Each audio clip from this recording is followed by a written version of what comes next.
Let's talk about the comments for this abuser's channel. Okay. Now, these comments have been odd for a while.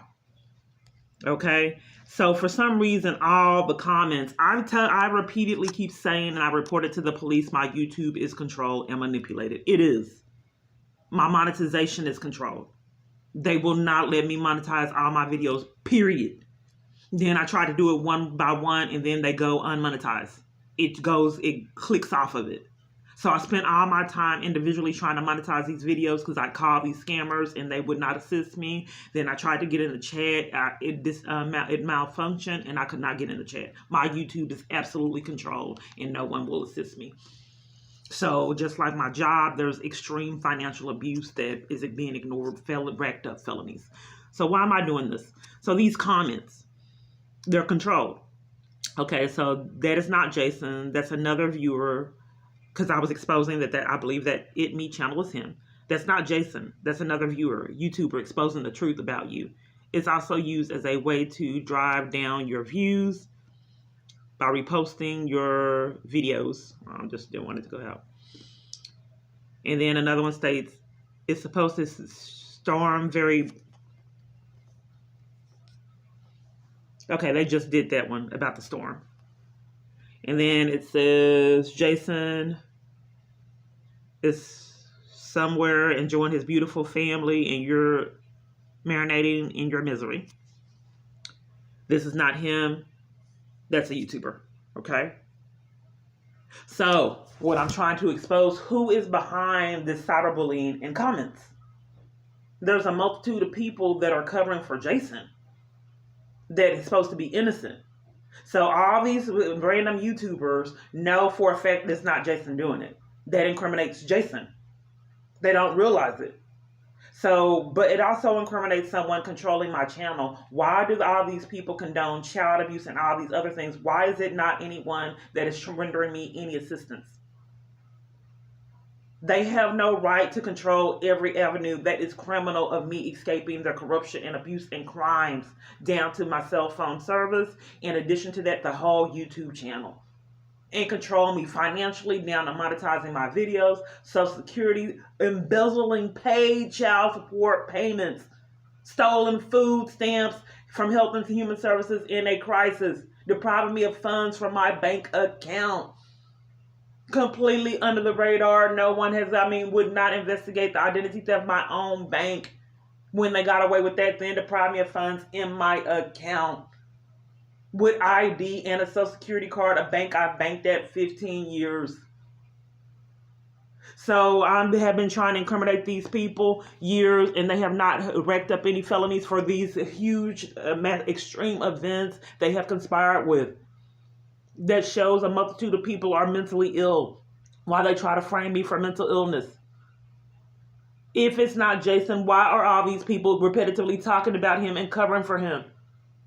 If they know for a fact he didn't do it, then he is controlling these cyberbullies on my YouTube channel, which is criminal. I can't get a protection order. All these calls, these texts, the cyberbullying and the YouTube comments is criminal. And it should incriminate him. Pushing and shoving me at a domestic violence or at the Frank Crowley Family Violence Division, pushing and shoving me, violating my constitutional right for protection orders is criminal as well. Giving me criminal trespasses at the Northern District Court where I have a case against him is also obstruction of justice and criminal as well. Then they gave me a second one because they only last for 30 days, but these conspirators wanted me to believe the criminal trespasses were permanent. That way they would sabotage access to vital locations as they've done years. So I went to the hotel years later on the Motel 6.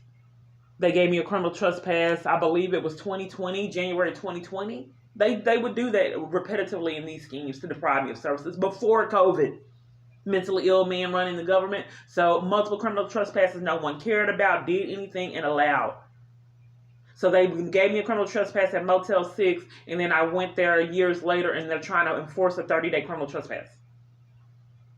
I think someone enticed Motel 6 to do that. They told me up front. The police told them to deny me services, the one on Northwest Highway, and police told the Motel 6 in Garland to deprive me. 2 Motel 6s that the police told those services, those locations not to give me services.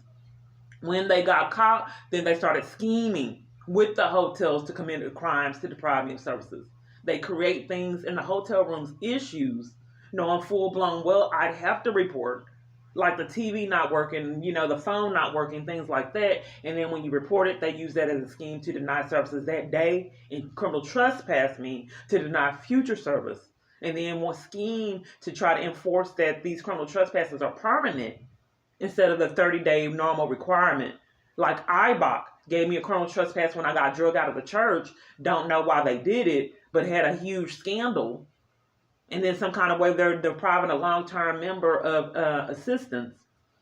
But they also tried to enforce a criminal trespass that was in 2019, April 2019, begging for help. I was drug out of their church and thrown on concrete by someone that looked like the Secret Service, the same people that looked like they were at OCBF church. I'll put that in the feed. So they threw me outside on concrete. I came back for services. Police were guarding it, waiting on me, opened the door for me. And when they opened the door for me, staff rushed out, members rushed out and said that they looked frazzled and gave me a criminal trespass. So when they gave me the criminal trespass, they, don't know why they did it. But years later, they're still trying to enforce a 30-day criminal trespass. So when a police officer accidentally let it slip, and on the Northwest Police Department accidentally let it slip that it was only for 30 days. And then I wanted an investigation while they were trying to enforce it for years and forever permanently.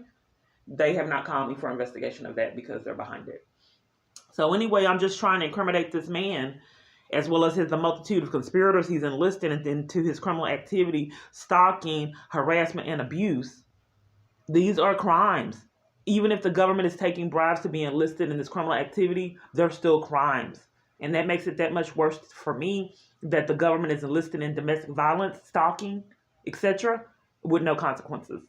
So my abuse is a little bit more extreme than the average person because the government is enforcing mine for profit.